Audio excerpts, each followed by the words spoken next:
YSR Congress party Rajya Sabha సభ్యులు మేడా రఘునాథ్ రెడ్డి గారు మనతో ఉన్నారు. సో ఏఐసిసి అధ్యక్షులు మల్లికార్జున ఖర్గేను కలిశారు అనేటువంటిది బయట వార్తలు వినిపిస్తున్నటువంటి నేపథ్యంలో సో మొత్తంతో మాట్లాడే ప్రయత్నించారు. సార్, మీరు ఏఐసిసి అధ్యక్షులు మల్లికార్జున ఖర్గే గారిని కలిశారు. సో ఇవి ఇప్పుడు ఆంధ్రప్రదేశ్ రాజకీయాల్లో చర్చగా మారాయి. సో ఎందుకు కలిశారు, కలిసే దాని వెనుక ఉద్దేశం ఏంటి? నిన్న పార్లమెంటు సమావేశాలు ముగిసిన సందర్భంగా వారు పార్లమెంటులో కలిసి పలకరించారు. కానీ నాకు వారితో ఉన్న 35 సంవత్సరాల పరిచయంలో, వారు హోమ్ మినిస్టర్గా ఉన్నప్పటి నుంచి వారితో నాకున్న పరిచయంలో పెద్దలు మల్లికార్జున ఖర్గే గారిని కలవటం జరిగింది. కానీ నేను కలవటానికి, ఖర్గే గారిని కలవటానికి ఏ రాజకీయ ప్రాధాన్యత లేదు. నేను కేవలం వారు నాకు పాత స్నేహితులుగా, పెద్ద మనిషి, పెద్ద పదవిలో ఉన్నారు కాబట్టి కటసిగా కలవటమే కానీ ఎలాంటి ప్రాధాన్యత రాజకీయంగా లేదు. కాకపోతే ఇప్పుడు ఆంధ్రప్రదేశ్లో కొన్ని టీవీ ఛానల్స్ పనిగట్టుకొని వైఎస్ఆర్సీపీని కానీ, జగన్మోహన్ రెడ్డి గారిని కానీ, వారి టీం రఘునాథ్ రెడ్డి లాంటి మాలాంటి వాళ్ళని అందరి మీద అభాండాలు వేసుకుంటూ దాన్ని దుష్ప్రచారం చేసుకుంటూ సాగుతున్నాయి. దాన్ని ఎల్లో మీడియా అనొచ్చు, లేదంటే ఇప్పుడున్న తెలుగుదేశం ఎన్డీఏ కూటమికి సపోర్ట్ చేస్తున్న కొన్ని ఛానల్స్ ఇలా దుష్ప్రచారం చేస్తున్నాయి. నాకు కూడా ఫ్లైట్లో దిగి ఇప్పుడే రావడం జరిగింది ఢిల్లీ నుంచి. కానీ నా జీవితంలో రాజకీయంగా ఉన్నన్ని రోజులు నేను జగన్మోహన్ రెడ్డి గారితోనే ఉంటాను, వారితోనే నా ప్రయాణం. కానీ మీరు నిన్న కలిసిన విధానం చూస్తే ప్రత్యేకంగా కలిసినట్టుగా కనపడుతుంది. పుష్పగుచ్చం ఇస్తూ ఏదో విష్ చేసినట్టుగా కనిపిస్తూ ఉంది. కాబట్టి సో ఈ రకాలుగా కొన్ని పుకార్లు వస్తున్నాయా?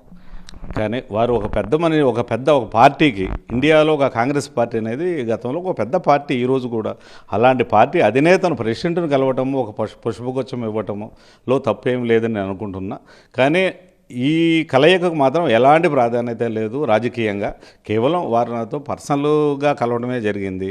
కానీ నేను అందరికీ చెప్పదలుచుకున్నది ఏంటంటే, నేను రాజకీయం ఉన్నంత వరకు మా జగన్మోహన్ రెడ్డి గారినే, వారితోనే నా ప్రయాణం, నా రాజకీయం ముగిసినంత వరకు. దీంట్లో ఎలాంటి నిర్ణయము మార్పు ఉండదు. ఇది ఇంతకుముందు 4-5 సార్లు కూడా చెప్పడం జరిగింది, వివిధ ఛానల్స్ కూడా చెప్పడం జరిగింది. దీంట్లో రెండో ఆలోచన లేదు. అలాగే ఇప్పుడు ఎన్డీఏ కూటమికి ఉపరాష్ట్రపతి ఎన్నికలలో రాజ్నాథ్ సింగ్ గారు మా అధినేతను జగన్మోహన్ రెడ్డి గారిని మాట్లాడడం జరిగింది. ఫైనల్గా మా జగన్మోహన్ రెడ్డి గారు ఎవరికి సపోర్ట్ చేద్దామంటే మా అందరి అభిప్రాయం, ఏకాభిప్రాయం, జగన్మోహన్ రెడ్డి గారు ఏం చెప్తే అది చేయటం తప్ప రెండో ఉద్దేశాలు ఎవరికీ లేవు. నాకే కాదు, ఎవరికీ లేవు. మా పార్టీలో మేమందరం చాలా ఐకమత్యంగా ఉన్నాం. 7 మంది రాజ్యసభ మెంబర్లు ఉన్నాం, 4 లోక్సభ మెంబర్లు ఉన్నారు. మేమందరం ఏకతాటిగా ఉన్నాం. ఈ విషయంలో ఎలాంటి అనుమానాలు లేవు. సో మీకు చాలా రోజుల నుంచి కూడా ఖర్గే గారితో సాన్నిహిత్యం ఉంది అని చెప్తూ ఉన్నారు. కానీ ఇప్పుడు ఉపరాష్ట్రపతి ఎన్నికల నేపథ్యంలో కలిసేసరికి కొంత హాట్ టాపిక్గా మారినటువంటి పరిస్థితి. ఎలాంటి సాన్నిహిత్యం ఉంది సార్ మీకు మల్లికార్జున ఖర్గే గారికి?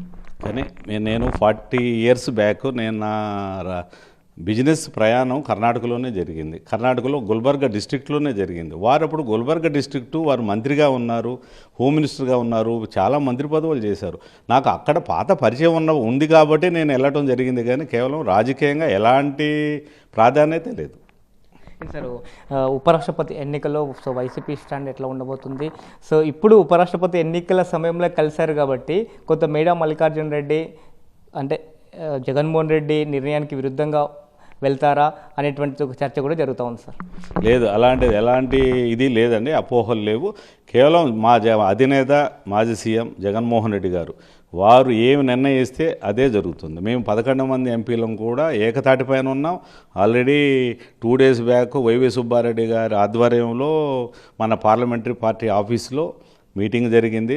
అందరూ ఏకగ్రీవంగా నిర్ణయించాం. జగన్మోహన్ రెడ్డి గారు వారు ఏం నిర్ణయించినా దానికి మేము అందరం బద్దులుగా ఉన్నాం. సార్, మీ పైన దుష్ప్రచారం చేస్తున్నట్టు వాళ్ళకు ఏం చెప్తాం? ఇది మన ఎలక్షన్లో వైసీపీ ఓడిపోయిన రోజు నుంచి నా మీద చాలామంది ఎన్నో ప్రలోభాలు పెట్టారు. నేను ఎవరికి కూడా ఒకటే చెప్పాను, నేను జగన్ రెడ్డి మనిషిని, జగన్ రెడ్డి వైఎస్ ఫ్యామిలీ మనిషిని, జగన్ రెడ్డి గారే నా లీడరు, జగన్ రెడ్డితోనే నా ప్రయాణం. దీంట్లో ఎలాంటి ప్రలోభాలకు అవకాశాలు లేవు, అవకాశం ఇచ్చే ప్రశ్నే లేదు. ఒకటే మాట.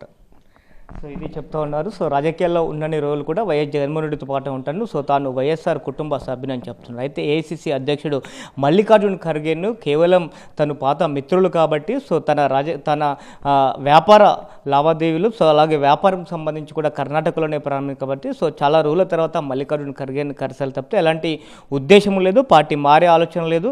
సో ఏదైనా కానీ పార్టీకి లైన్ దాటునని చెప్తున్నారు. సో వైఎస్ జగన్మోహన్ రెడ్డి ఆదేశాల మేరకే ఉపరాష్ట్రపతి ఎన్నికల్లో తమ ఓటు ఉంటుందనేటువంటి అభిప్రాయాన్ని వ్యక్తం చేస్తూ ఉన్నారు. వీడియో న్యూస్ దిలీప్, సాక్షి న్యూస్, హైదరాబాద్.